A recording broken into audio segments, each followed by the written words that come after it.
If you are a fan of the Dive Bar Rockstar podcast and would like to help support the show, there's a great way that you can do that and start a new fashion trend. We have a new merchandise page on the website which features t-shirts and hoodies that are available for sale on Amazon. Just click on merchandise in the top menu and all of the links will be there, or go directly to divebarrockstar.com/merchandise. Get started early on your Christmas shopping at divebarrockstar.com.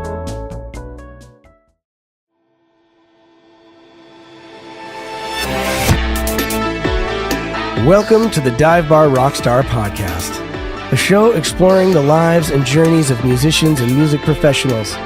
I'm your host, Eric Baines.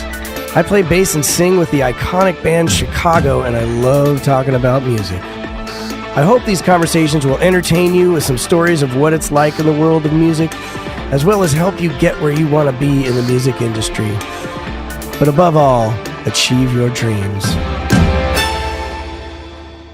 Hello and happy holidays. I'm on a break from the road for a couple of months, which is something not all bands do, so I am very grateful to have the time with the family. It is pretty cool to be home. We had an excellent holiday, and I'm looking forward to the new year. I think it's going to be a really good one. I've got a lot of podcast ideas, and I really want to put out more episodes next year. I know I say that every year, but last year I think I did. This might be my fifth one. I'm not sure. Maybe that's not a lot, but it's been busy. But Chicago already has an excellent tour schedule all laid out, so I'm sleeping easier these days knowing that. And I hope everyone out there had a great holiday and Happy New Year. This is coming out on New Year's Eve, so it will be the final episode of 2024, and we're going to go in a slightly different direction this time, one that I've been meaning to go in for many years since I started this podcast. The guest today tours with Chicago as the guitar tech. He handles all of the guitars for Tony Obrata, Neil Donnell, and myself. He tunes them, changes strings, distributes them throughout the show, and takes overall care of anything pertaining to guitars or guitar gear on the tour. He's worked with many artists over the years, like Paul Simon, Lee Ritenour, Kenny G, Leonard Cohen, Bruce Springsteen, Metallica, Megadeth, Bonnie Raitt, James Taylor, Yes, and the list goes on and on and on and on. He's also a fellow podcaster, so if you would like to delve even further into the lives of quote-unquote roadies and crew tour staff, check out his podcast. It's called Parking in Bitterman Circle, and you can find it everywhere that there's podcasts, and it's pretty great. I love it. He's an amazing human and has a million stories, so please enjoy my conversation with Aron Michalski. So you are my first crew member, and I've had intentions of doing that. Like in the intro, it says, industry professionals, but I haven't quite gotten around to it. So I'm so happy that we can finally go down this road, and I can learn a little bit. It's not exactly my world. I'm not sure you'll learn anything from me, but no, thanks for having me. Well, you're not new at this. No, I've been doing it for a few years. So what led you to guitar techdom? It really wasn't my intention. I actually, I started out as a drummer at 13 and ended up going to Berkeley in Boston. Oh, very cool. My alma mater as well. Mm-hmm. Yeah, and like 90% of every entering class, I didn't make it to my last semester. Yeah. But it was one of those things where I got inside of the community, the Boston community of rock musicians, and we started schlepping for other bands, and I realized I was making more money carrying other people's gear than carrying my own. And I said, maybe there's something to this. And as it was, there was sort of a sea change that happened for me close to that point where, I just wasn't, I don't know where musically I ended up going, but it was one of those things where I just said, let's go this way. Let's see if we can there's something more here, and as my career went along, I ended up finding out what the idea of service is. It's an important word in my life now. But just going into to what I do, I've always thought of it as making it possible, making an environment possible for a performer or musician or whatever label you want to put on a person doing this. I want to give them an environment where they feel stable and safe and in a place where they can just do what they have to do. And, there's nothing really magical about it. It's just like, listen, let me take care of the details. You go out there and play, have fun. I can't take all the demons out of your head during the day. You're dealing with enough. But just it's amazing, and that's the thing. And it doesn't matter really. I've been with people who were younger than me and older than me, and for the longest time, I felt like I was the youngest person there. And the next thing I turned around and I was like 10 years older than everybody else. I was just busy, I guess, during that period. But, yeah, it happens. It strikes me every time I watch a football game nowadays. Like, these are kids. These all they used to seem like giants to me. Yeah, it's the same like thing. They're kids. I remember that happening like when we were, we would have been in our 20s or something, and you see somebody, especially sports stars. I always think of them as grown-ups. Yeah. And they're not grown-ups. They're like right out of college. Mm-hmm.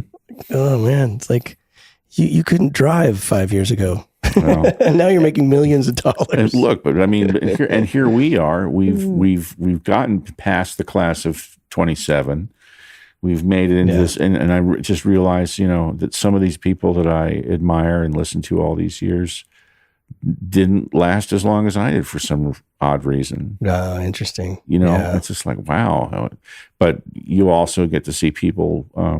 We've gotten to see it very closely that the amount of creativity and connectivity that they have, at such an early age, and it can carry on through for decades. Yeah, everybody used to make fun of. Oh, yeah, I can just imagine the Rolling Stones going on stage in their 40s. Yeah, it's like right. Yeah, down there in their 70s. Did turn 80? Did Mick Jagger turn 80? Yeah, I believe so. It's crazy. Yeah, we're right there in it with Chicago, obviously. Yeah. Well, that's so interesting because I feel the same way about being a sideman, is that my job is service. And I think the ultimate thing that I can do for any artist is, I think the most important thing for creativity is freedom. And so my job is just to be like a vessel, and then and to allow them the freedom, especially when you get into jazz and stuff that I did for a lot of my career. It's like sometimes you're going to be in the band, but you're not going to be on the recording. And a lot of people can be bummed out about that. But I'm like, this person needs to decide whatever they want to do. You know what I mean? Yeah. They need to be free of any of that stuff so they can create the things that are going to ultimately pay my bills. So it's the same thing. We're trying to create an environment that's safe and don't take me wrong. Obviously we using the word safe some people look at it and go, that's not cool, Right. and it's like knowing the song, serving the song, serving the people, especially if you are lucky enough to be working with songwriters. Mm-hmm. It's funny. Exactly. I've worked with some songwriters that just spend 30 years trying to fine tune the arrangements for these classic songs. Yeah. Paul Simon is a great example because he's one of those people that puts years into things that he's writing. Wow. Leonard Cohen was the same way. 3-4 years on, wow. When I worked for him, when he did the album The Future, there's a song called Democracy. I think he had 41 or 42 verses of that song. Wow. and they were sort of interchangeable until he found what he was looking for. Yeah. And he'd take the also rans and use them as, verbal introductions to the song live. Wow. And but I mean, it was like when it comes to my creativity, I'm very much first take. Whatever happens. I mean, obviously, doing podcasts and everything, you start to learn how to edit and do what you can. Right. But when you see someone who has taken a framework, and it's really amazing to sit there and go, well, you're saying, well, in the original version of this, there was this one little piece there, and you sit there and you go, my God, he still remembers that. That's amazing. Yeah. And, right. When he wants some reference to that, it's our job. Like I say, once again, it's our job to serve the tune. Yeah. And that usually makes the songwriter pretty happy. Yeah. And the tech part of it too, as a guy who, spends a lot of time sitting in my studio making music, it took years to get all the tech part to be a part of the instrument, but it's so hindering to creativity too. So, as far as providing freedom too, just knowing that I can walk on stage and the bass is ready and I don't have to think about that all day, that's so freeing, at the same time, what you do for people, Well, I mean, it has a lot to do for us, we have a very simple setup, and to me, that simple can mean more bulletproof than anything. The less connections you put in, the less gadgetry that you're messing with. But for something that is literally wireless on stage, the only thing that actually comes out there that's on a wire is Tony's pedal board. Wow. Everything else is, either wireless or way hidden. I feel dreadful putting that snake out on the carpet. It's like it's no longer clean. Right. Yeah. But and so, do you prefer that? Like the no amps. We don't have any amps. We don't have. No, you know what? It's just one approach. Yeah. It's got to make your job easier, right? It does. It does. My relationship with you is quite simple. If I can figure out how to keep your bass tuned for an hour without any touch ups, I guess I'm. It's doing. And I'll tell you, it's a testament to your instruments that it's possible. Oh, that's cool. I'll sit here and be self-effacing and say that any monkey can figure out tuning at some point. But it does take a quality instrument and it to be set up and that it's stable. And this band is interesting because we do theaters, we do arenas, we do amphitheaters, we play outside stages. There's a lot of differing environments that we come up against, and sure. And they, those two basses are war horses. Fender, all I can say, and they're, fairly new. We were talking about that the other day too. And I think they're making good stuff right now, and they wear out over time. It's wood, those holes get bigger as they, so, it's great to have a 60s P bass, but it's high maintenance at the same time, Oh yeah.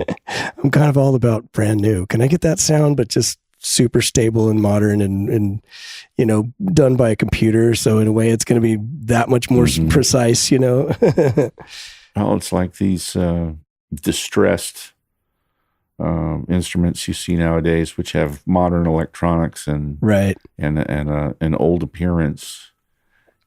People think that's cheating. I said, but it's really funny when you get to a situation like a good example. There's a guy in Long Island who's he's like the Les Paul guy. He has all the sunbursts, right? So, he does a whole presentation. He lines them all up for you, and for the musician to walk in there and to play each instrument, and and pick out which one it is that they want to buy. And we're talking about a very exclusive club here. We're not, talking you and I. We can't, right. We have to borrow a pick. But it's funny because I literally figured out when I heard one of these instruments, it wasn't perfect. It didn't have the greatest electronics. What it did have, to me, which is still fascinating, is that the microphonicness of the pickups was like almost in a certain key and almost just sort of like, okay, well, this is going to be perfect with with an A chord or something like that. Interesting. You can just hear that. Yeah. And the thing is sort of misbehaving. It's acting its age is what it's doing. And just that, I mean, obviously guitar players, bass players, sometimes they'll have a lot of different things, a lot of different qualities to what they are playing. And you think that drummers don't do that. There's some drummers like Charlie Drayton and Steve Jordan too. They also used to do that where they had, 10 or 12 snare drums on the road with them, and they were literally having each snare drum tuned for each song. Right. They would swap them out with their tech during the show. Yeah. But you could see that, with a good example, I worked with Metallica for a few years, and Kirk got this very expensive 59 Les Paul, and all of the guitars on stage they're all wired to be the same, so that they all have the same output, so that the people at front of house and in the monitors have no surprises coming at them. It's a consistency issue. Now each one of these instruments has a slight difference, because if you put a pickup on a Strat-like body, or if you put it on a Les Paul's type body, it's going to change because of the wood. Right.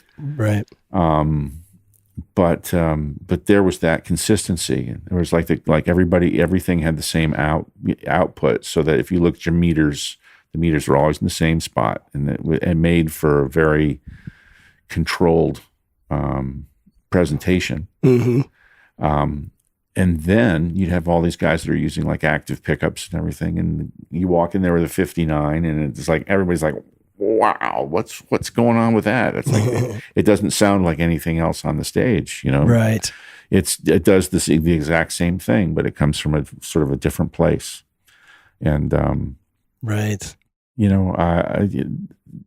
I appreciate the old stuff. I love the sound of some of the old stuff, something that you can't do anything about. But now that you've got some modern stuff going on, which is real good. It's like I was just reading some articles about the Howard Dumble amplifiers. They're kind of the Rolls Royce of amplifiers, even though he's no longer with us. But he was the kind of person who had a basic plan for the amplifier, and he literally would tweak it for the player. Changing different things in the wiring inside of it, and one of the, I think it was, I'm trying to remember who it was. Well, one of the guitar players, and he's saying, having one of these, you have to have your game on, because it will not hide anything of what you're doing. It will totally reproduce what it is that you're doing, whether, where your finger positions are, or how consistent you are with your fingering and your picking. Yeah. And, I think for a lot of people that are going from the analog to the digital progression also are realizing that, where they have to be a little bit more aware of what they're doing. They can't be as sloppy as, right. We all know there's plenty of sloppy music out there, and for sure, we enjoy some of it. Right, exactly. But there are people. There's a whole tradition of it. Oh yeah, and But it's really, to me, it's fascinating to look at what's being accomplished now with people using. You play a 5-string bass in the Chicago show. 2 of them, in fact, and right. And now you start seeing people with 7, 8, 8 strings on their guitars, and so there are these different voices coming. And it's almost like you take a look, and there's still a representation of the old school there with Chicago with Ray Herman, because he's playing the tenor, he's playing the alto, he's playing the soprano. Right. He's getting these different qualities out of these instruments that have different ranges. Mm-hmm. Yeah. And and can the guitar player or a bass player do that? Absolutely. Mm-hmm. It's true. But you've got people that are creating different kinds of music now, and I wouldn't exactly walk in and try to play "Color My World" with an 8-string, gent guitar of some sort. Right. Yeah. But I always, people, because certain people want to make fun of even having a 5-string. But to me, I just feel like, well, it's just more bass. Yeah. Like I'm going lower, at least. I'm staying out of your guitar range. But the 6 and the 7s, and they start getting up there where like, what exactly do you think you're going to do with that thing? We have a guy in that range. Exactly. Exactly. I'm just going to more bass. I like that.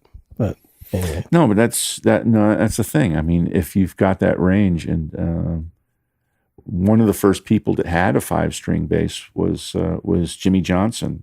He had Alembic build him a 5-string. And that's a remarkable instrument. He works as he's the musical director of the James Taylor's band. And he's done so many things, so many different sessions and groups that he's worked with that. Wow. And he won't slap or pop either. Yeah. I don't know if you ever.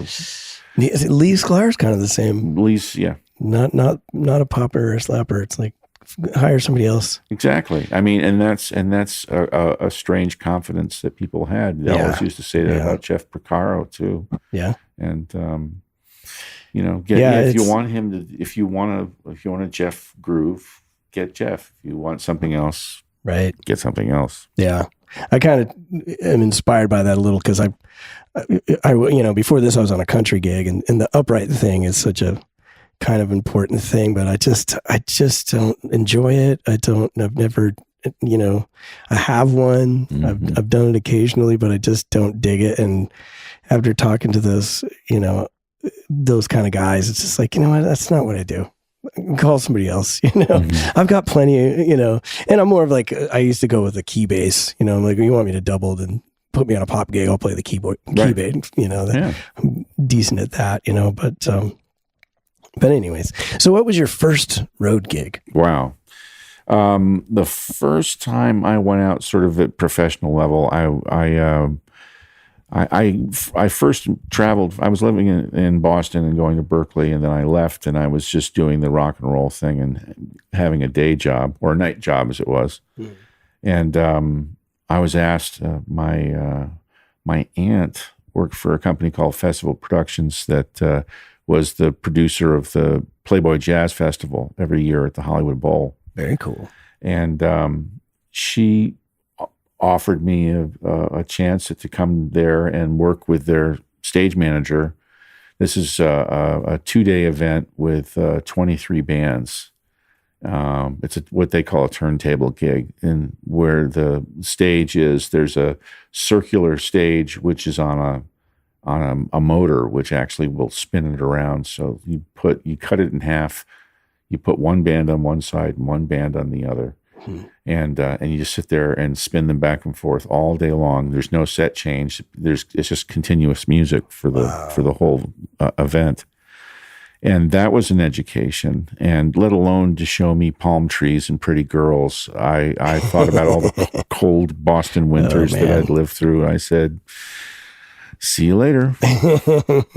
So I actually came to LA, and I had a job doing cartage, which I'm sure some of your listeners and the other guys that have gone before know what that is. Basically it's a studio roadie, that somebody takes your equipment from your studio or your storage space and delivers it to a studio and sets it up and makes sure that it's ready to go so that you can come in and do a session. So I went to work for this one company, and within about a year, I had crossed paths with a couple of different people, and one of them was he was like a studio manager and guitar tech for the jazz player Lee Ritenour. And he was looking about getting off the road, and he didn't want to go on the road anymore. So he asked me if I'd be interested in doing that.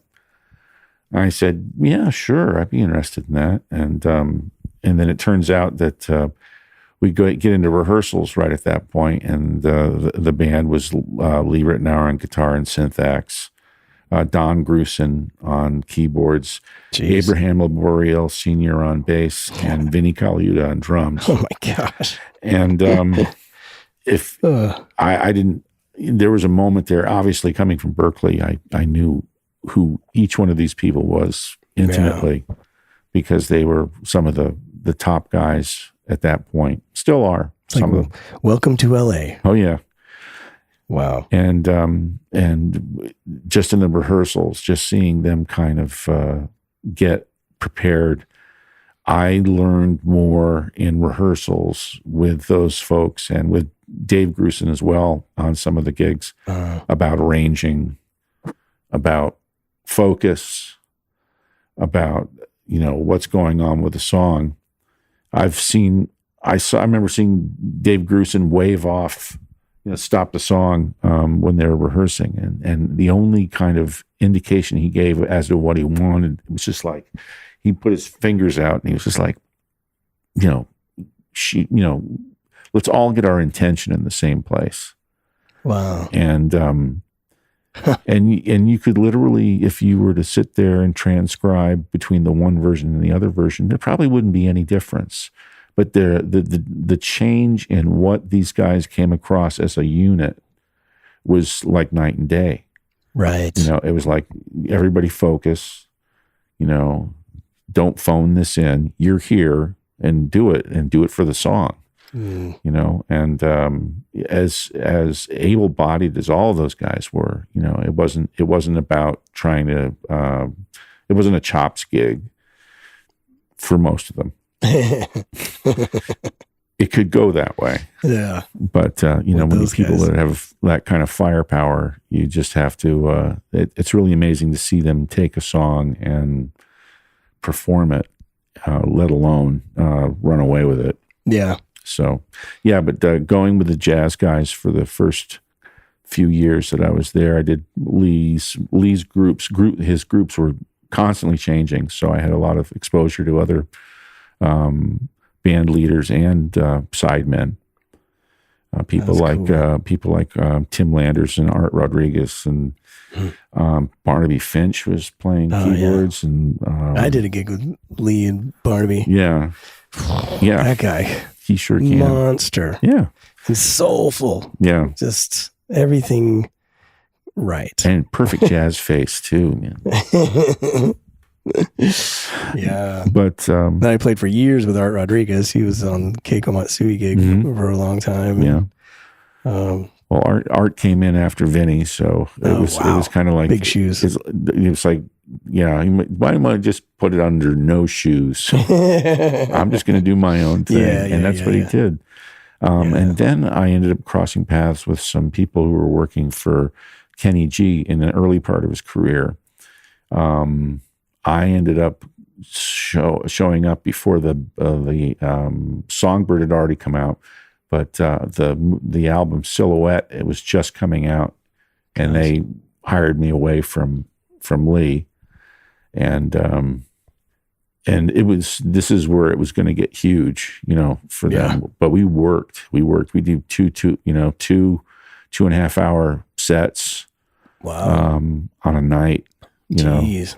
Wow. And with Lee or with Kenny G? With Kenny G. Yeah. We usually did. We did some split nights with Lee. The one thing as a technical thing that might be funny, Lee has very acidy sweat, and if we did like 2 sets a night, I would have to go and change the three smallest strings on his guitar, because the acid from his fingers had dulled them to a point where it just didn't sound right anymore. Wow. And so I was always changing strings during his the body intermission. was rejecting guitar. Exactly. No, don't play me. Wow, that's interesting. But like with the Kenny thing was pretty huge, and it was really crazy to see someone in instrumental music making that kind of a. I mean, he sold a lot. The shows were all sold out. Yeah, and well, both of those guys were on MTV. Mm-hmm. You know, yeah. Is it you? Eric Mr.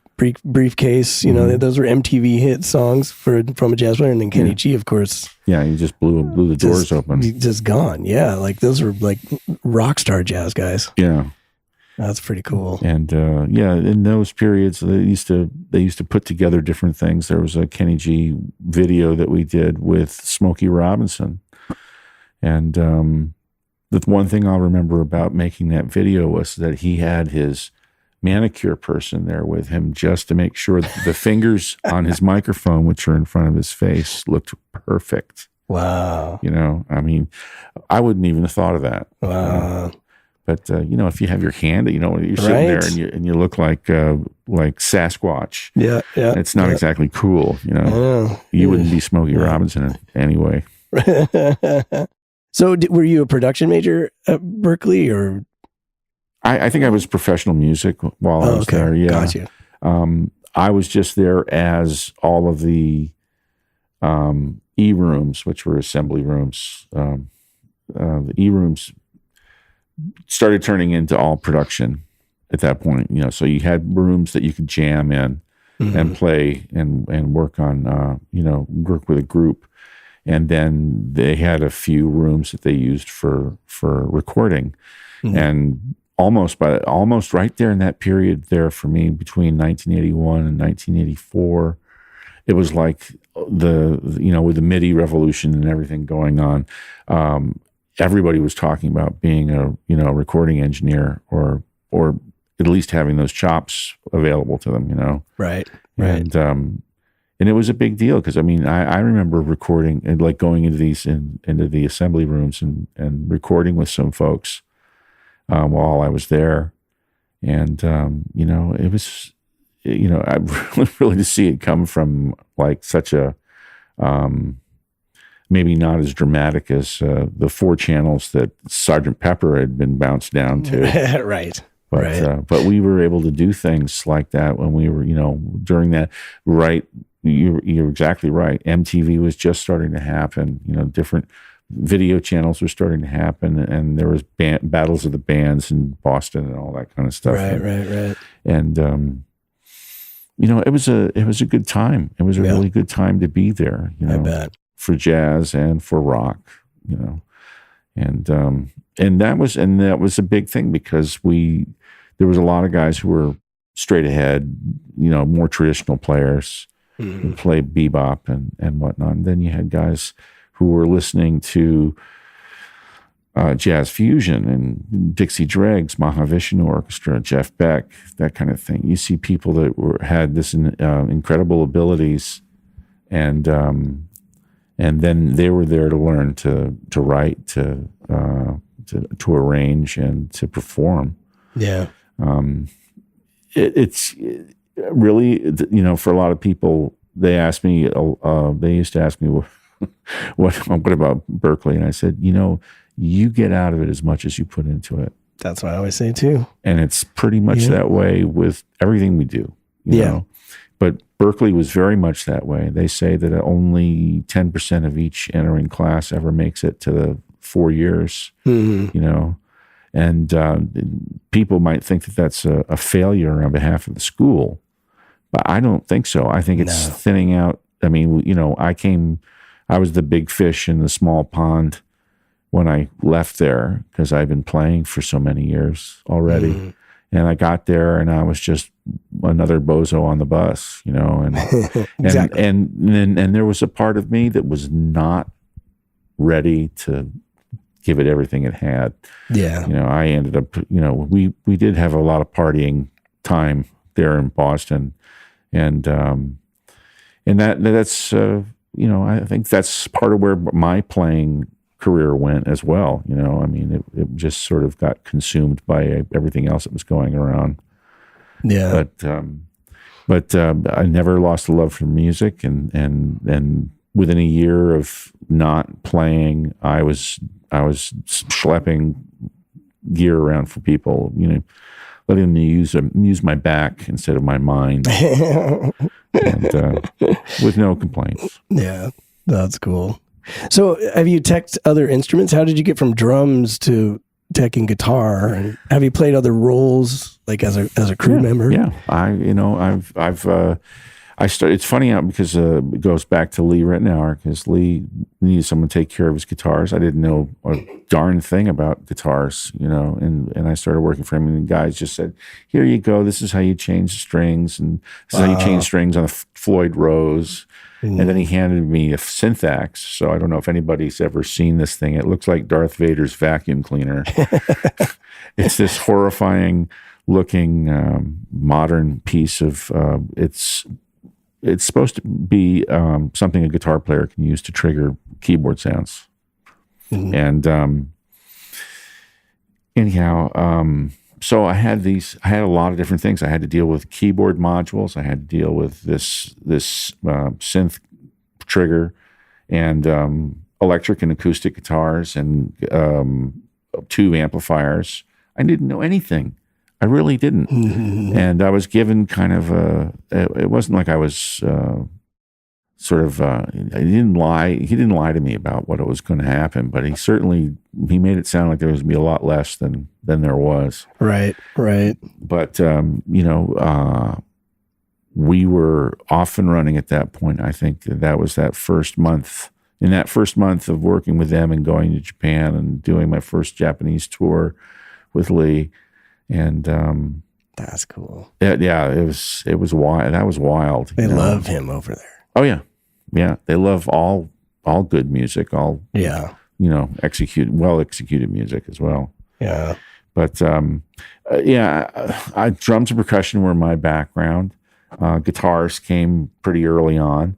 At that point, right then, if you didn't know what was going on with MIDI, with the Linn drums and the triggers and all of the stuff that first started coming out at that period of time, because I had to deal with all of that, whether it be like Simmons drums. And, right. Tom Scott used to come out with the Rittenauer band at some points, and he was using a Lyricon, which is a very old piece of technology, wind control for keyboards. Or for actually for a Mini Moog, I think is what he used for sound. But so, anyways, I had all of these other things that were important, and after I got done working with those two jazz bands, I was doing a short run with Sheena Easton, and my friend Dave Morgan was mixing front of house.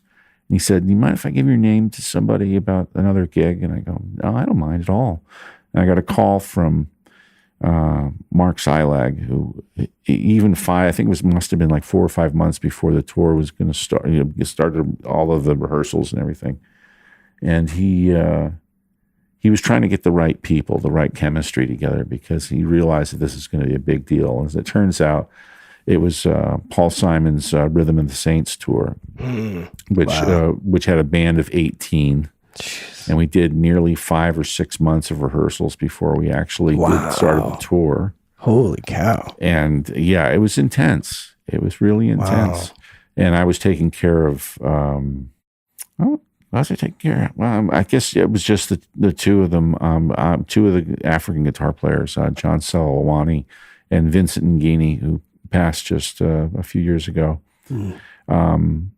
They were, we had 4 guitar players in the band, bass, 2 keyboards, 4 percussionists, Steve Gadd on drums, and horn section, and all the, Chris Bodie actually was in that. Oh, wow. Chris Bodie and Michael Brecker.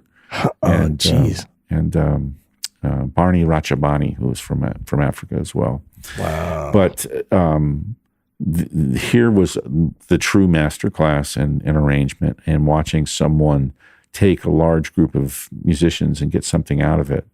Yeah. And it's funny now that started to see stuff like Snarky Puppy, which will have that amount of people. But what's required to have everybody? I used to make the joke with a couple of the Paul Simon side guys. I said, a real man knows when to lay out, because everybody wanted to play on everything. They wanted to make sure that I'm not going to be looked over. I'll have my opportunity to shine. And it's like, you know what? Lay out for 8 bars, man. Right. When you come in, it'll be that much stronger. Yeah. And but that was a remarkable thing, and that was the first full-on world tour that I did. It went on for 13 months with 5 months of rehearsals as well. Wow. So, and that was a juggernaut, and that was really, and I was doing guitars and. We did some. I mean, I worked for Paul a little on and off about 23 years. Wow. Depending on when he was touring. Wow. And different configurations. We also I did 2 different Simon and Garfunkel tours with them too. Oh, cool. Which is a whole other ball game. I'm sure. And but I miss. I mean, to work, just the opportunity to get to see how someone like Paul works on arranging, on performance, and I mean, by the time we got through those 5 months, the band was like the most rehearsed band I've ever seen in my life. Yeah. And we got to the first gig, and some guys are already hating certain songs, and it's like, we got another year to go, man. Right. Yeah. So was he really hands-on with the production and everything too, like tones and like, is he kind of a control? Yeah, I mean, at that point he was still working with Roy Halley, producer who'd done a lot of the recordings of the Simon and Garfunkel stuff, early Paul Simon solo stuff, and with Paul's success with Graceland, it turned into sort of the next version, version 2.0, which is where he got the Brazilian guys involved, and gotcha. all of that music. Some of the compositions are just stunning. But I mean, you had these great players from all over the world. I mean, Michael Brecker's, Richard T., Steve Gadd. I mean, forget about it. I mean, these guys were crazy good. Yeah. But you sit there and you're going, is Michael Brecker going to actually just play that line from "You Can Call Me Al" twice every night? And the answer is yes, he will. Wow. I'm a dive-bar rock star. So if you are a fan of the podcast, you know that I talk often about education. I truly believe that knowledge is power, and learning has the power to transform your life. When I first started my podcast, I had no idea what I was doing. So I took an online course to learn the ins and outs of podcast production and how to build my website. So I want to tell you about this great site called Skillshare. Skillshare has over 25,000 creative classes to choose from. You can learn about things like photography, marketing, graphic design, illustration, animation, as well as podcasting and web design. You can also, though, take music classes like voice lessons, guitar lessons, piano lessons, bass lessons, music theory, songwriting, and music production. You can learn about all that stuff. With over 600,000 students and more than 8,000 teachers, Skillshare is a trusted source of knowledge on almost any creative subject that you want to learn about. Go to www.skillshare.com to start learning today. And if you use the promo code DiveBarRockstar, you can get a free 1-month trial. But we also have another amazing offer for you. If you use promo code DiveBarRockstar30, that's DiveBarRockstar30, you will get 30% off your first year annual membership. 30% off. That's huge. And it will really help out the podcast. If you're interested in taking a different career path, improving your existing skills, or just want to explore a subject that you've always dreamed about doing, check out Skillshare.com and start learning today. Skillshare.com, promo code DiveBarRockstar for a free 1-month trial, and DiveBarRockstar30 for 30% off your first year annual membership. I'd like to take a second and thank you for listening to the Dive Bar Rockstar podcast. Getting the word out is a vital part of what it takes to keep this show on the road, and the easiest way to help is to subscribe wherever you listen, and if you have an extra minute or two, please leave a review. You can also follow our page on Facebook, which is the Dive Bar Rockstar Podcast, or follow me on Instagram at Dive Bar Rockstar. Okay, enough begging. I hope you're having a great time, and once again, thank you for listening.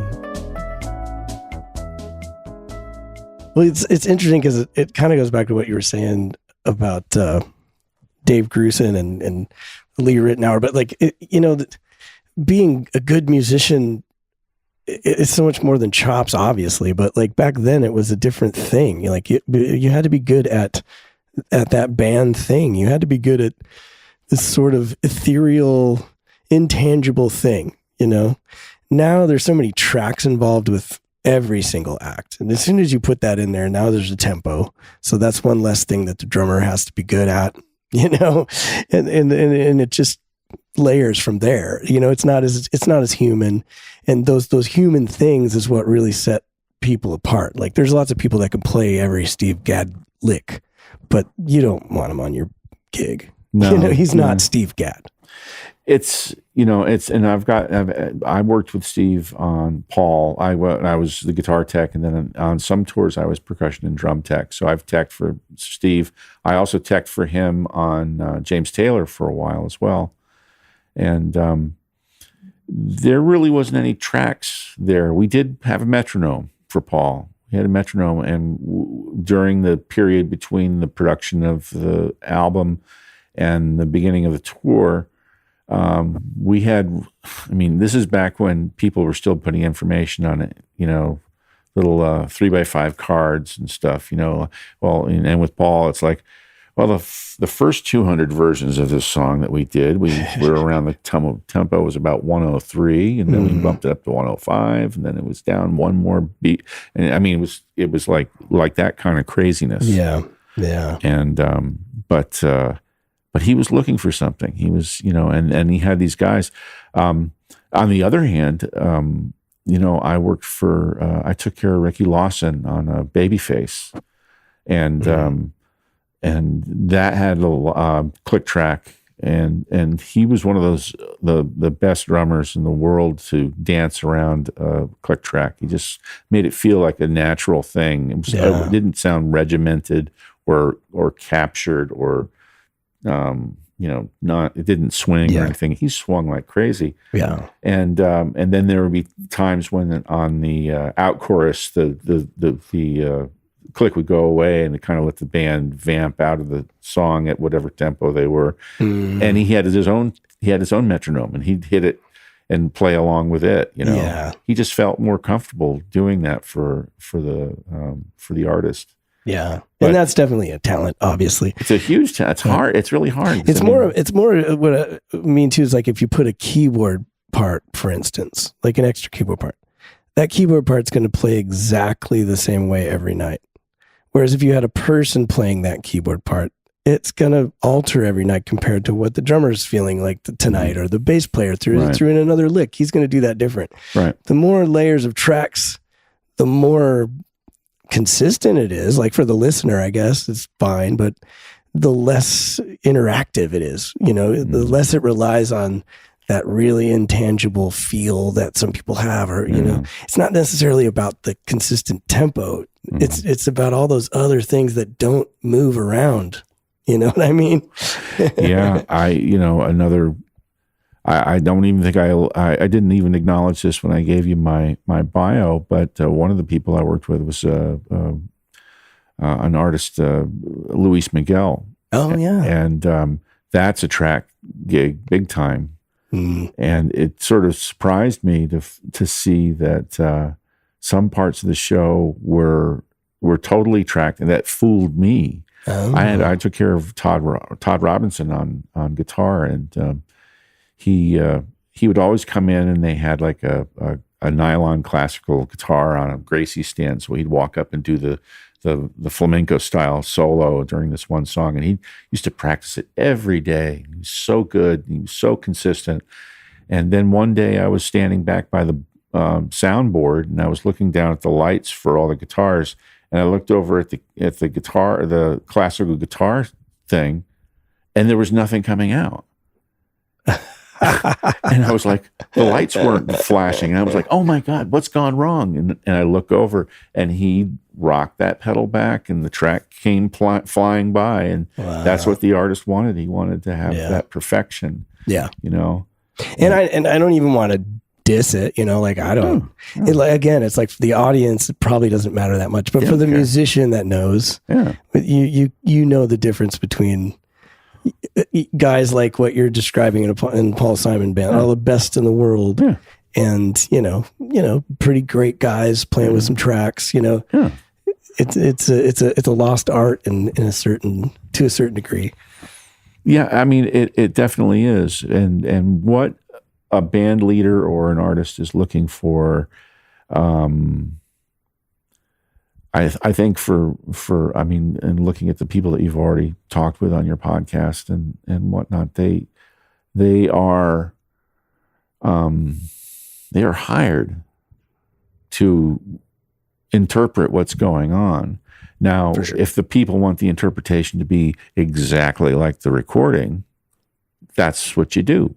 What you do. And, you know, some groups will actually kind of let it out. The best example of that was I was talking with Vinnie Colaiuta while he was playing for Sting, and those songs are very sacrosanct. He likes the rearrangements the way they are. He doesn't want people to overplay all that much.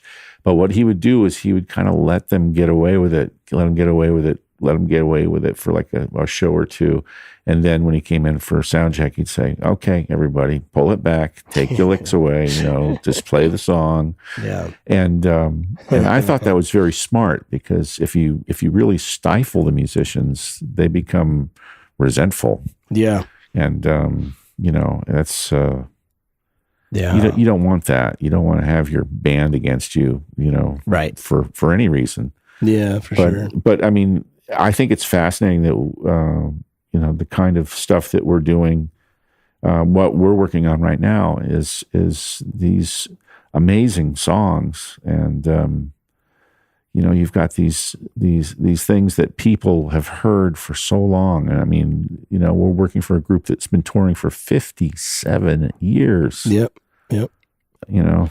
Yeah. And I mean, it's just remarkable. But I mean, and the stuff that they've got that they did during the 60s and early 70s, it's still valid. It's still amazing, timeless stuff. It really is timeless stuff. Yep. Yeah, I heard a recording I was in the elevator somewhere, and Saturday in the Park came on, and I'm just like, this does not sound like 70. You know, or what is that? Is that 69 or 70? It's this does not sound that old. Mm-hmm. This is just a great piece of music. Yeah, I mean, and to get that opportunity, you know, to play these songs, especially, like I say, especially with the people that wrote it and played it originally. Yeah. You find out, I mean, without getting too technical, and believe me, I'm not, if anybody knows me, they'll know that I'm not terribly technical, but the voicings that people use, you know, it's like, oh, why, you know, I played this song 1,000 times and it never really sounded quite right. And then you saw that's where the way the keyboard player put his hands in this position to approach the chord from this position. Right. And it's like, oh, you know, and it's fun. It's fun to find out when the musician was actually cheating and doing some kind of simple things, finding these changes. But I still flip out thinking about you know, your first night and Tony's first night and just the kind of miracle that has to, that occurred. I mean, just for any human to kind of come in and deal with this very detailed music. Yeah.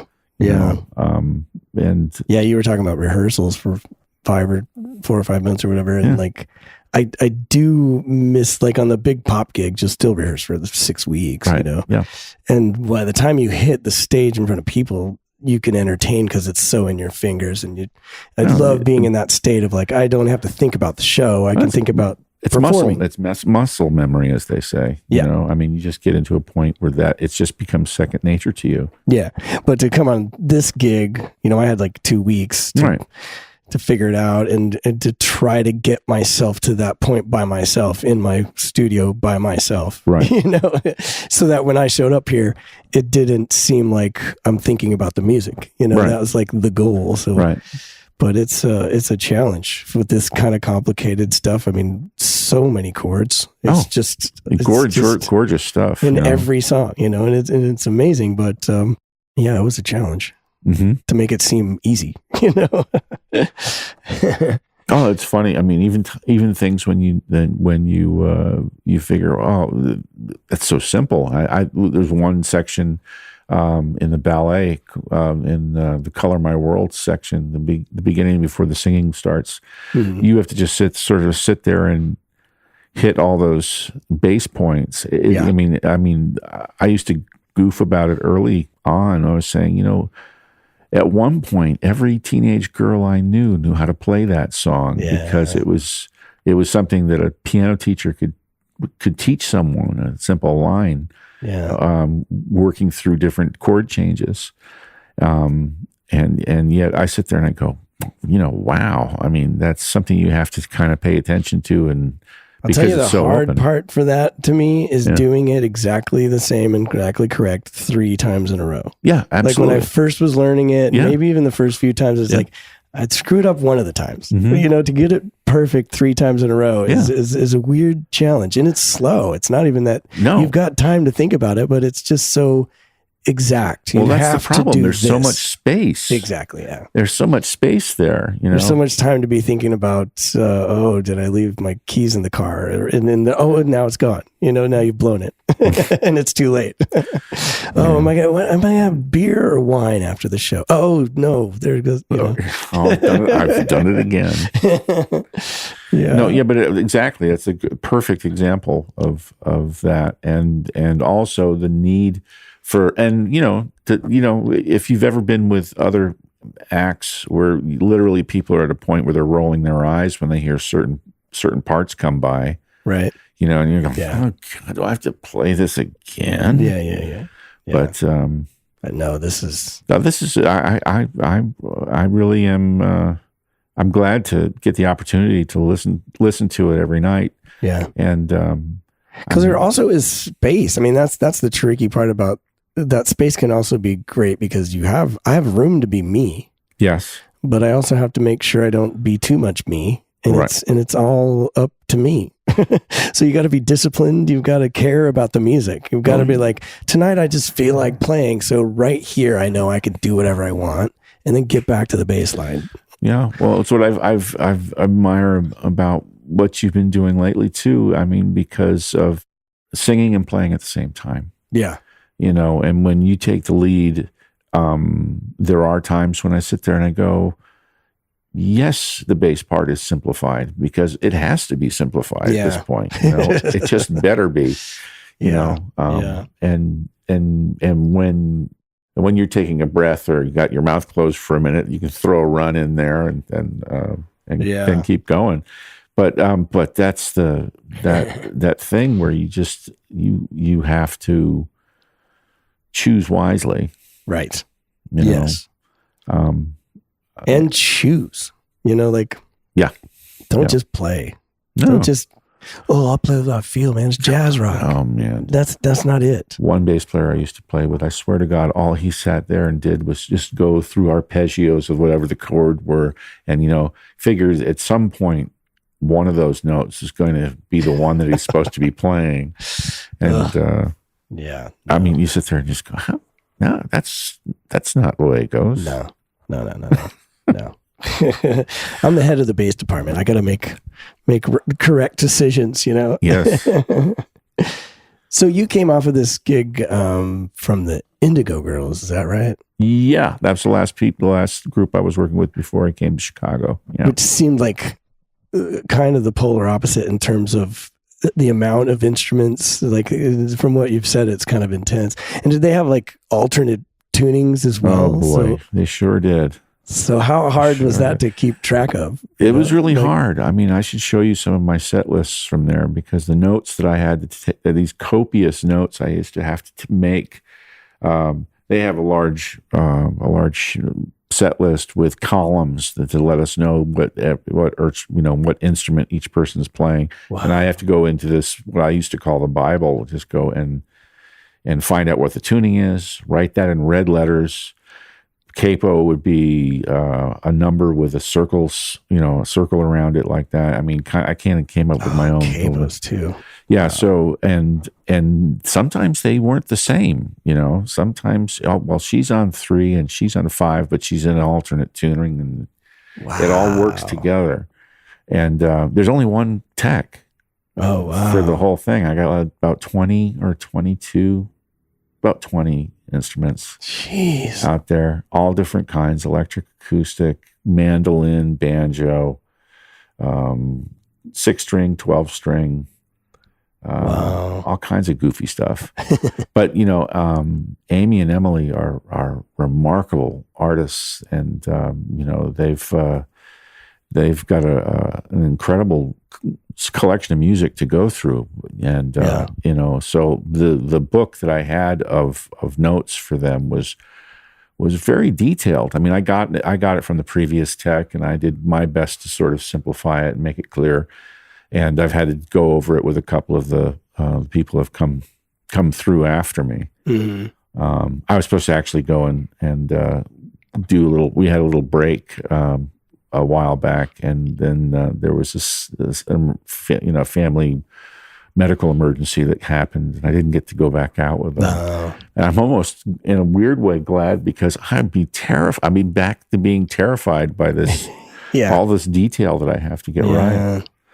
And did they have a set list, or was that something else you got to deal with? Every night they do sound check, and then every night while they're eating their dinner, the two of them sit there with the set list going back and forth. Wow. They each take a turn of like what song they want. So it's one, and then the other one, and then the other.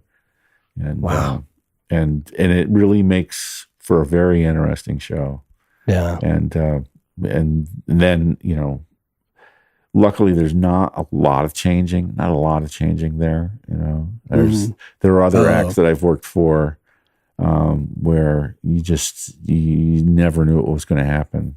The last few years of working for Bruce Springsteen and the E Street Band was that way, because they were taking suggestions from the audience, and it wasn't just Bruce's music. They'd hold up signs and they'd say, Thunder Road. We'll do that.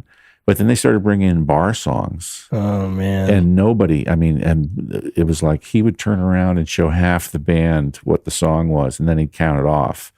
And so you'd have everybody looking at the piano player going, what key? What key?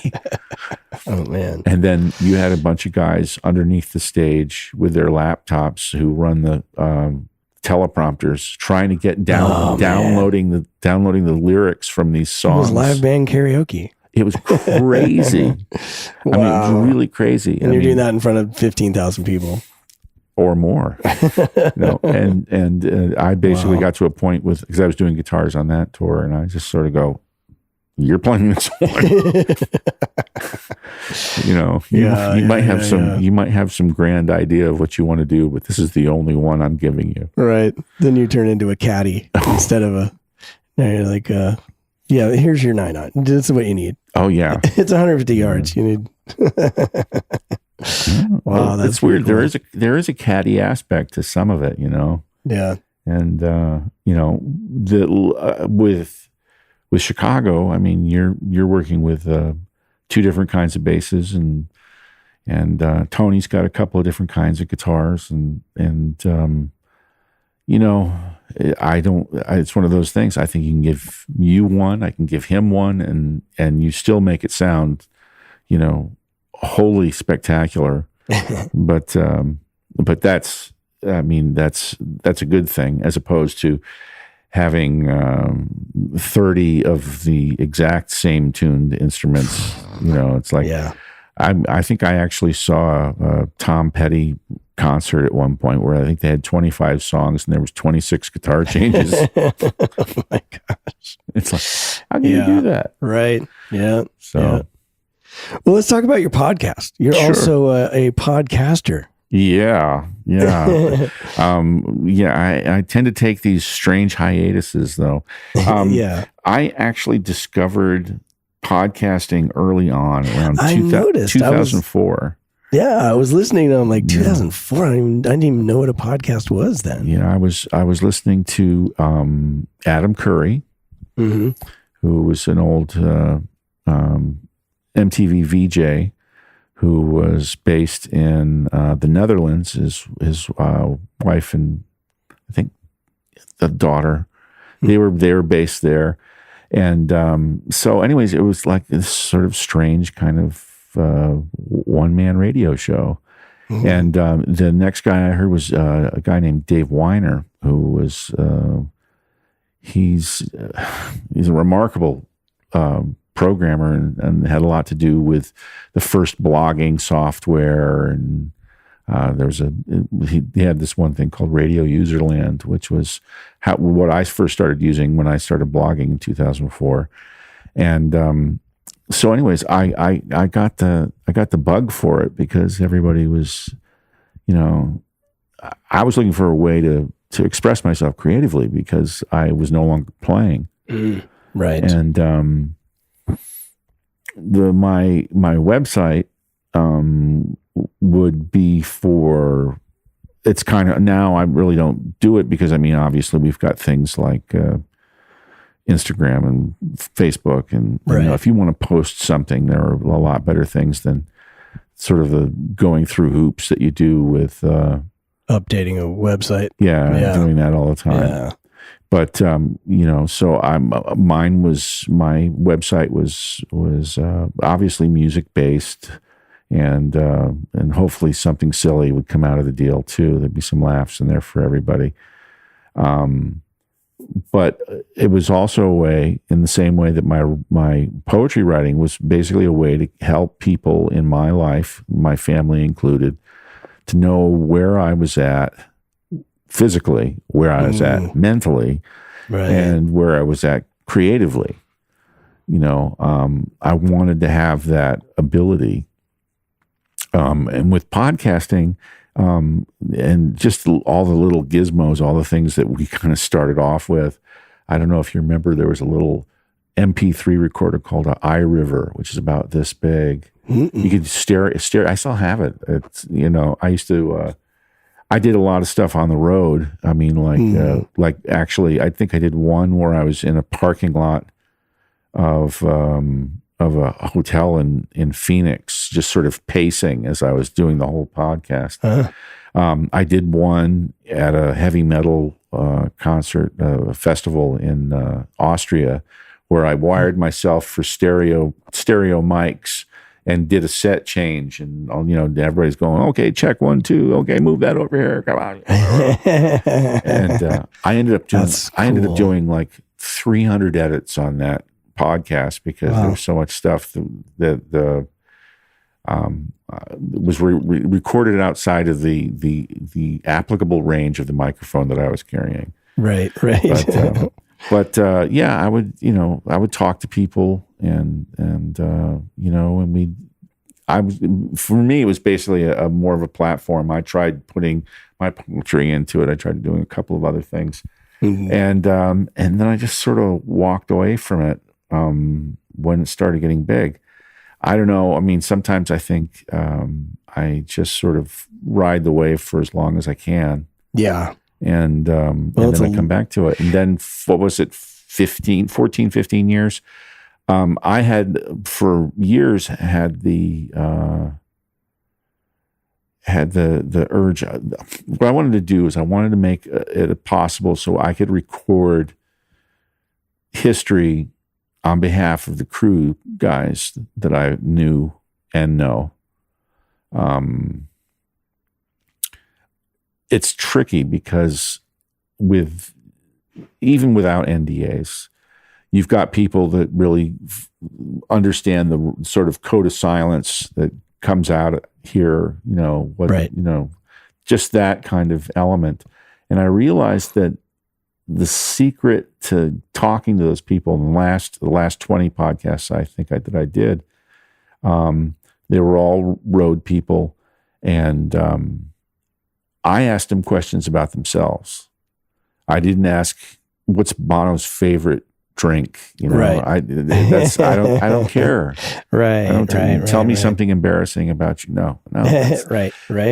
Of course, the guest has absolute right to say whatever that is they want, and they also had the right to come to me and go, maybe we should cut that part out. Yeah. And that happened a couple times, and I'm glad it did. But I mean, I was way upfront about it. Yeah, I said, because you have to be that way. You have to be that way just to respect the situation. Yeah, and it's part of the job. Well, I mean, and if you're working for somebody, especially with celebrities, and I make a very, very, very clear line between people who are rock stars and who are professional musicians. And it's not just sidemen. Right. There are people I admire who are, band leaders and such, but they're professional musicians. They've gone out and they've made their living. Their band fell apart for 10 years, and they had to play with other people and stuff. And so they know both sides of the coin.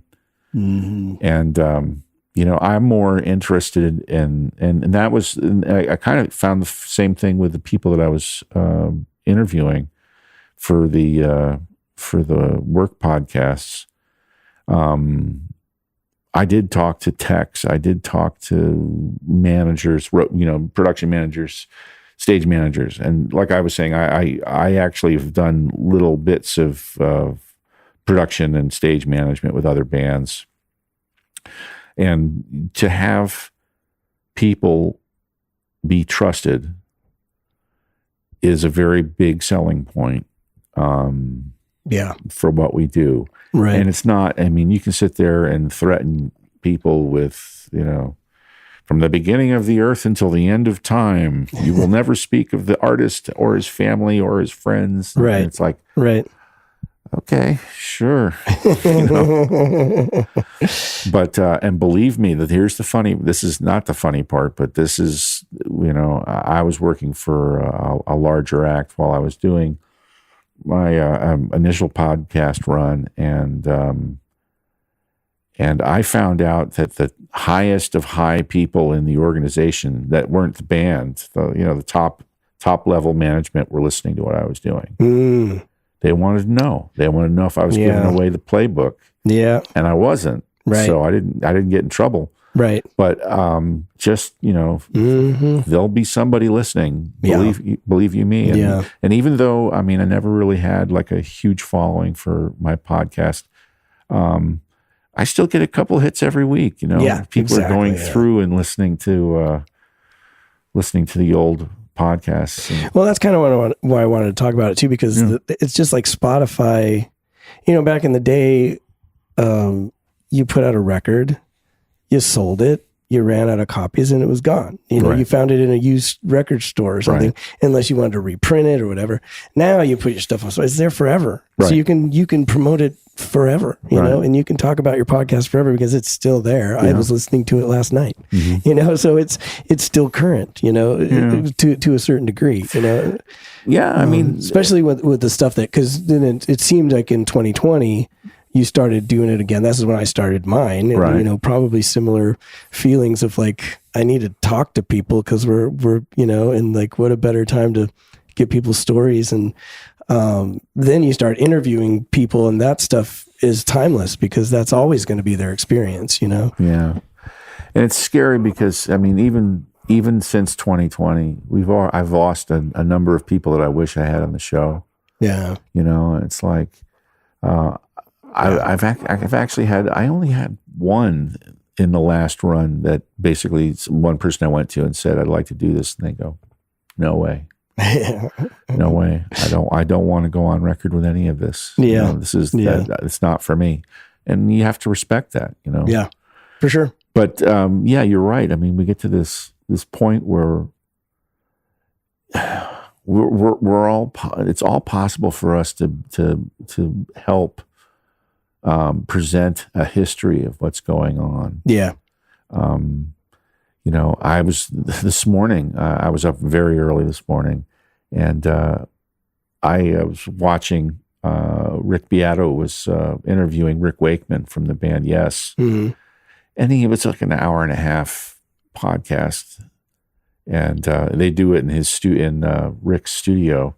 Mm-hmm. So he was talking about playing the piano and playing organ, and actually sitting there and showing all the drawbar moves he did for Roundabout, and that's cool. And it was just fast to me. It was just fascinating.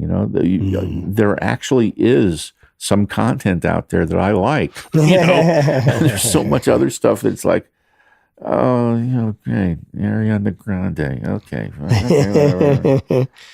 But yeah, but so there's stuff for all of us out there. Yeah, but more than that, I think it's so therapeutic. It's so natural to do this. Even I was telling some folks that we work with that I was going to come over and do that and do this, and it's like, why would you want to do that? It's like, why would you want to do that? And I says, if you don't get it, you don't get it. That's okay. Yeah. But well, it's interesting because that was another thing that to me, I had a kid during 2020, and I just started making these not only as, I get to showcase the people that I respect, and you being one of them, and I'm also documenting my history for my kid, and he can listen to this forever, and really know who I was at the time he was born and before, so it definitely, and then when I interviewed Leland Sklar, I was a little intimidated. It was like, and thank you for your time. I thought it was going to be like getting as much as I can, before he's got to go, but literally I had to cut him off. And as because we were going on 2 hours, and I was like, this is going to be an editing nightmare, and it's all amazing stuff. Don't get me wrong. But then at the end, he's like, yeah, if you want to do this again, just for archival's sake. And I'm like, okay, I think there is a need for people to be heard, because, also in the 70s, 80s, 90s, there was this culture of rock and roll and culture of pop music, and people paid attention, and they took notes, and they had liner notes, and they knew all the stuff, and they fans back then were like, it's fans of baseball. It was, it was like their stats, and it was deep. And you brought up Ariana Grande. Does anybody care about her? Oh man, that third track on that second record, man, that was but maybe there is, maybe the guys that recorded that have their own podcasts. Maybe so. So. It's, but there doesn't seem to be it doesn't seem to be as science anymore as it was. There isn't this pastime of like just noting what the Beatles ate for lunch, Well, there's you can go down in any number of rabbit holes you want to. That much I've learned. Yeah. So we're just trying to keep it alive, is what I think. Oh, that's the thing, and that's you get. It's easy to get locked into your old listening habits, and them going, I can't, I don't hear anything new that I like. And all of a sudden I got exposed to a whole group of other people. And all of a sudden, because of the internet, because of the streaming softwares and stuff, I was able to kind of look through this whole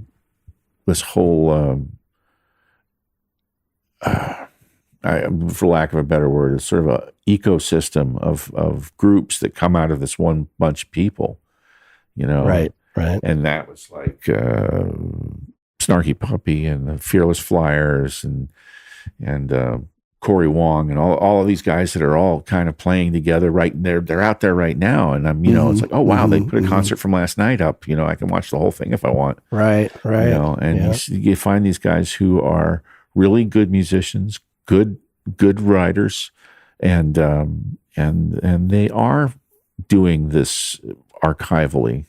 They know that that's true. Yeah, I've seen something that's happening now that's I kind of like, because with some of these bands, I almost have to find a way to give them money. You know? Yeah. So it's like, so some of them are like smart, and what they'll do is they go, okay, if you want to get it now, pick it up at Bandcamp.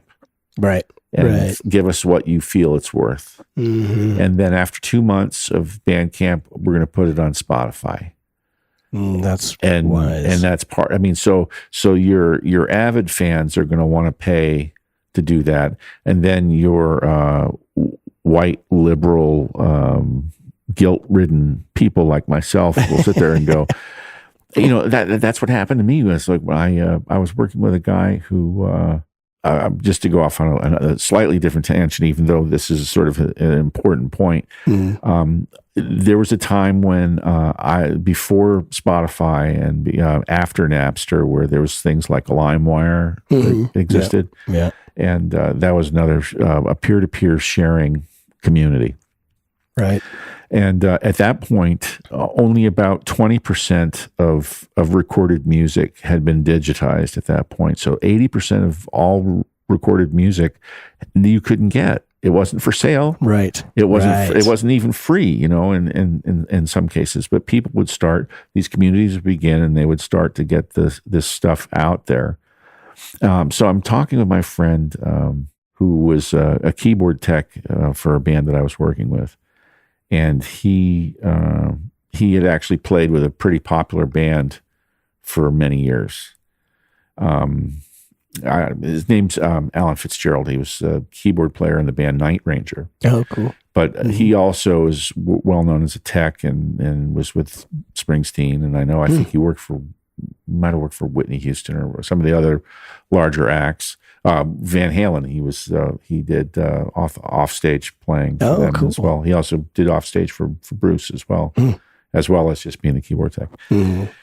So, anyways, we were discussing it, and I was saying, well, for me, I'm looking for like obscure ECM jazz records that don't, they're not anywhere anymore unless somebody's they did a copy of it off of a piece of vinyl and they put a wave file out there, and you have to take it, you have to translate it, and do all this kind of stuff.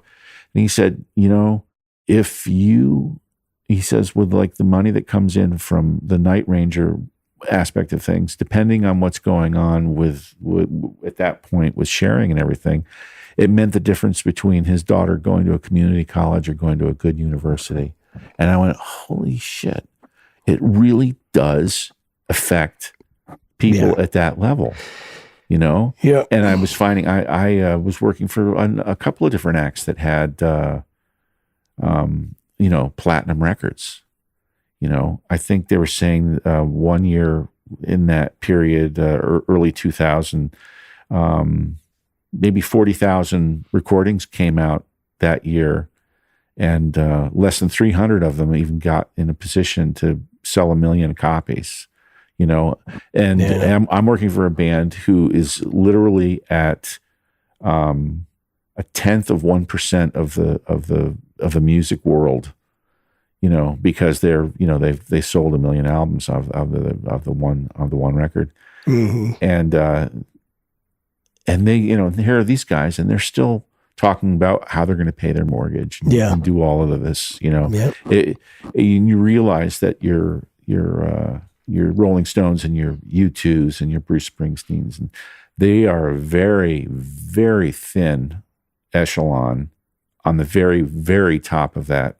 Little tiny percentage that actually can live like that with private flights and all of that. You've got guys who grind it out and sell a couple million records in the old days, and and that's it. I mean, it really is a very, very small group of people who don't have to worry about it. And now we see them selling their book, selling the whole thing, Yeah, exactly. And is that and it's like who's smart? Is it going to be the record company that's smart, or is it the artist that's being smart? Is it the fact that it's already the genie's out of the bottle already? Yeah. I mean, I sit there and go, you're giving $500 million to this person for all of their compositions and all the recordings. Yeah. And the rights to all of those things. And I guess, well, yeah. Yeah. I don't know. It's interesting. I mean, there's different theories on that too. Like you see all these new lawsuits too, and there's a theory about, all these guys are spending $500 million because they plan to sue everybody who comes along, and they're going to make a certain amount of money because now they own that song and they can go sue whoever makes a song that sounds like that. Right. I don't know. It's dark. It's kind of, more of this sort of. I'm glad that I chose live music. Well, because but see here, and this is a huge part of what we're talking about. Live music is still the only thing that we've got control over, which still has the magic, I think. I mean, I love a good recording, but that experience of getting in somewhere and having a group experience, people are gasping and singing and laughing and crying all at the same time. Yeah, that does go on. It does go on for just about every act. I mean, there is a dwindling audience for plenty of people out there. Yeah, but you find like these guys, new acts that have these sort of niche sounds and their followings, and they're doing okay. Yeah, they're doing okay. Yeah, and because they're doing live music. Yeah, and they're going out there and letting people know that it's still valid. Yeah. Well, I don't, again, you can't recreate it, like you can get a DVD, you can watch it on stream, a concert, but it's a totally different experience. That's one thing, but being in a room with, 10,000 people all digging the same vibe at the same time. There's only one way to do it. That's right. And it's a very human experience. It's worth it. People are going to pay forever for that. They have paid forever for it, and they will continue to pay forever. It's just a matter of how much, and but I don't know, as it becomes rarer and rarer, especially with a group like ours that has 3 originals. I mean, the Stones have 3 originals. We're down to, it's going to become rarer and rarer to be able to see these songs in this way. I think people will pay to see it. I'm blessed. And they are. I'm blessed. I'm blessed with every single show that we have. That's a good show.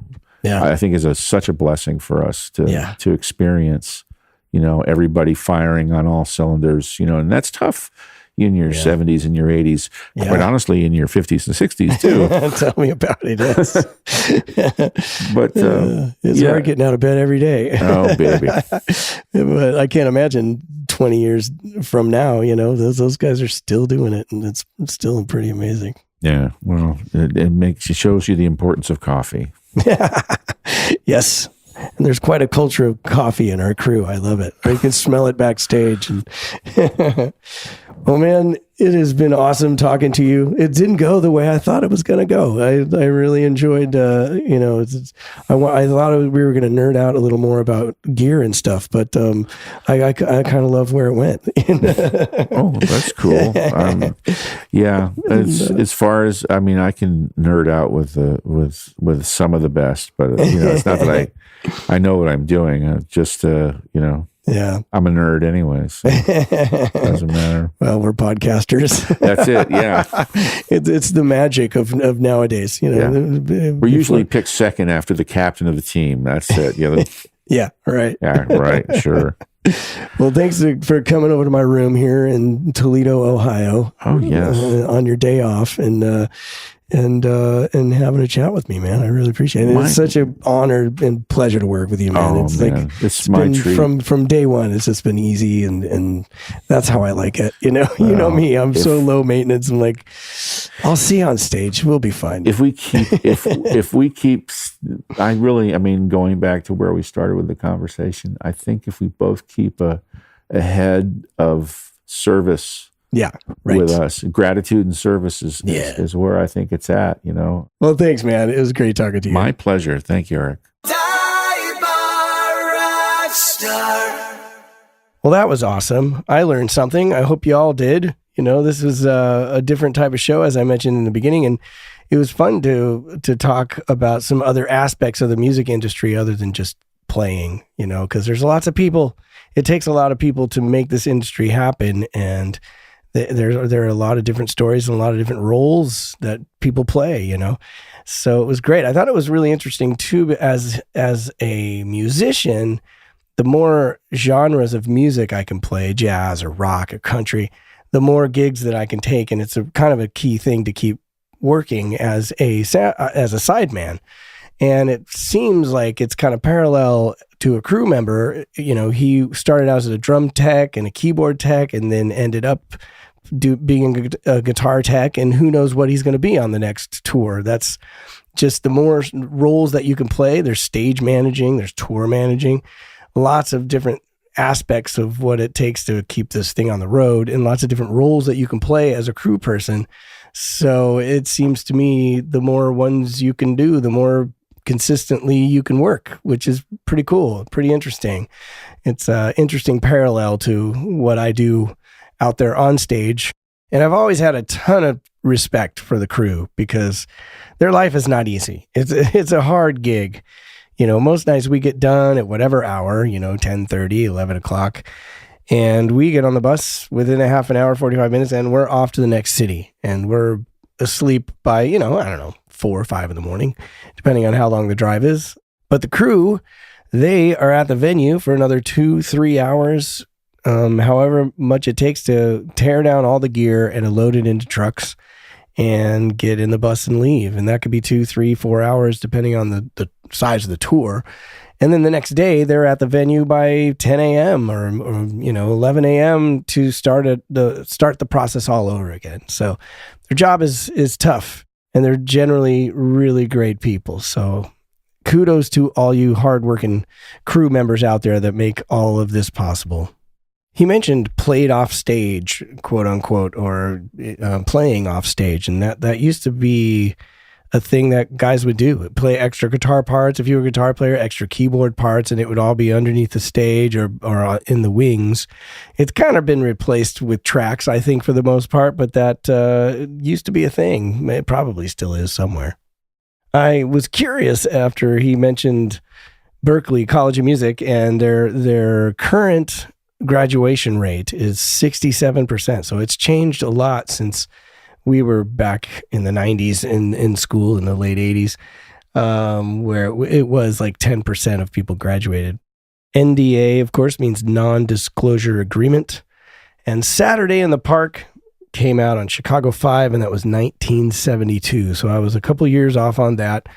I need to get back to the books. Well, I hope you had fun. I sure did. I will talk at you in the new year. Happy New Year, everybody. I'm a rock star. Wow, you've made it to the end. I'm hoping it's because you completely enjoyed yourself and are now filled with knowledge and inspiration to move forward with your dreams. If that is the case and you would like to stay informed of new episodes, live events, and general news, please go to divebarrockstar.com and sign up for the mailing list. If you have any questions, comments, corrections, or complaints about anything you hear on the show, please email me at fanmail@divebarrockstar.com, and you may even end up on the show. We at the Dive Bar Rockstar podcast, with all of our hearts, thank you for listening, and remember, it's all about dreams.